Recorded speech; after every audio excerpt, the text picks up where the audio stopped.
ఈ మధ్య కాలంలో అక్రమ సంబంధాలు పెరిగిపోతున్నాయి. భార్యమణులు లేచిపోతున్నారు.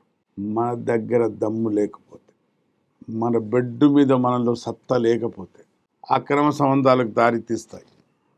వాళ్ళకు కూడా కోరికలు ఉంటాయి కదా, వాళ్ళకు కూడా సెక్స్ ఉంది కదా, వాళ్ళకు కూడా మనం ఇప్పుడు ఆహారం ఎలా ఆకలి అవుతుందో వాళ్ళకు కూడా కామ కోరికలు ఉంటాయి కదా.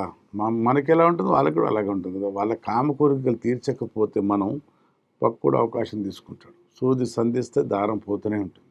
మన పార్ట్నర్కు సుఖపెడుతున్నామా లేదా, బెడ్ మీద సుఖపెడుతున్నామా లేదా, తిండి పెట్టి గుడ్డ పెట్టి కాదండి, బెడ్ మీద సుఖపెడుతున్నామా లేదా అని ఒక్కసారి మీకు తెలియకపోతే అడిగి తెలుసుకోండి. ఏంటి మనం ఎన్నిసార్లు సెక్స్ చేస్తున్నాం కదా, భార్యకు అడగాలి, నువ్వు సుఖపడుతున్నావా, నీకు ఓకేనా, లేదండి నాకు ఓపిక లేదంటే, ఓకే లేదంటే మళ్ళీ డాక్టర్ దగ్గర కలిసి చూపించుకుంటే సమస్యకు పరిష్కారం ఉంటుంది. చాలామంది మా దగ్గర వచ్చేసి, సార్ నా భార్య తిడుతుంది సార్, నేను సెక్స్ చేస్తే 10 సార్లు చేస్తే 15 సార్లు చేస్తే 2-3 సార్లు సుఖపడుతున్నామే, నేను చేయలేకపోతున్నాను సార్, చాలా సందర్భాలు చెప్పారు, చాలా డాక్టర్ దగ్గర చూపించుకున్నాను కానీ పరిష్కారం లేకపోతే లేదు అంతే అనుకున్నాను. కానీ మీ వీడియో చూసి వచ్చాను సార్, మా దగ్గర ట్రీట్మెంట్ అన్న వాళ్ళు ఏం చెప్తారంటే, ఒక్కసారి ట్రీట్మెంట్ తీసుకుంటే మళ్ళీ ట్రీట్మెంట్ తీసుకోవాల్సిన అవసరం లేదు.